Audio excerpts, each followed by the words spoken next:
హరే కృష్ణ. ఈరోజు ఆనపకాయ తొక్కు పచ్చడి చేస్తున్నానండి. ఒక ప్యాన్లోని నూనె వేసి కాగాక 1 స్పూను శనగపప్పు వేసుకున్నాను, 1/2 స్పూను జీలకర్ర వేసుకున్నాను, 1 స్పూను పప్పు వేసుకున్నానండి, మినపప్పు. అలాగే 1/2 స్పూను ఆవాలు వేసుకున్నాను. మళ్ళీ 2 to 4 ఏమో ఎండుమిర్చీలు వేసుకున్నానండి. మీకు కారం చూసుకొని మీరు ఇంకా వేసుకోవచ్చండి. అవి వేసుకొని చక్కగా వేపుకుందాము. ఆనపకాయ తొక్కు పచ్చడి చాలా బాగుంటుందండి. దాంతో పచ్చడి చేయండి, చాలా టేస్టీగా ఉంటుంది.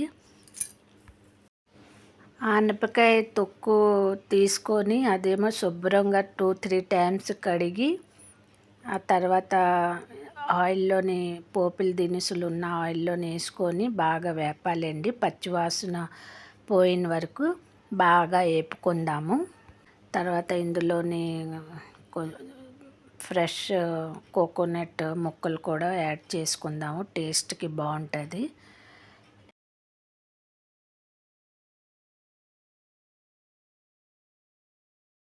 తర్వాత ఇందులో చింతపండు వేసుకుందామండి. అన్నీ కలిపేసి బాగా వేపుకుందాము. వేపుకున్నాక ఇందులోని 4-5 రబ్బలు కరివేపాకు వేసుకుందాము. అలాగే కొత్తిమీర వేసుకుందామండి. వేసుకున్నాక అన్నీ చక్కగా వేపుకొని గ్యాస్ ఆఫ్ చేసేద్దాము.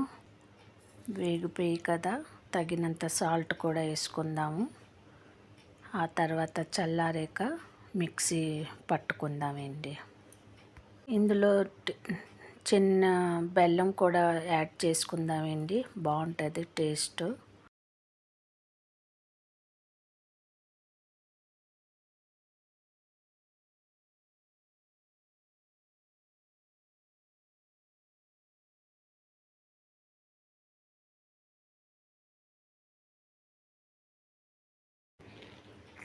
మెత్తగా మిక్సీ ఆడేసుకున్నానండి. ఒక బౌల్లోని పచ్చడి తీసుకుంటున్నాను. ఆ తర్వాత పచ్చడికి మళ్ళీ తాలింపు పెట్టుకుందామండి, చాలా బాగుంటుంది.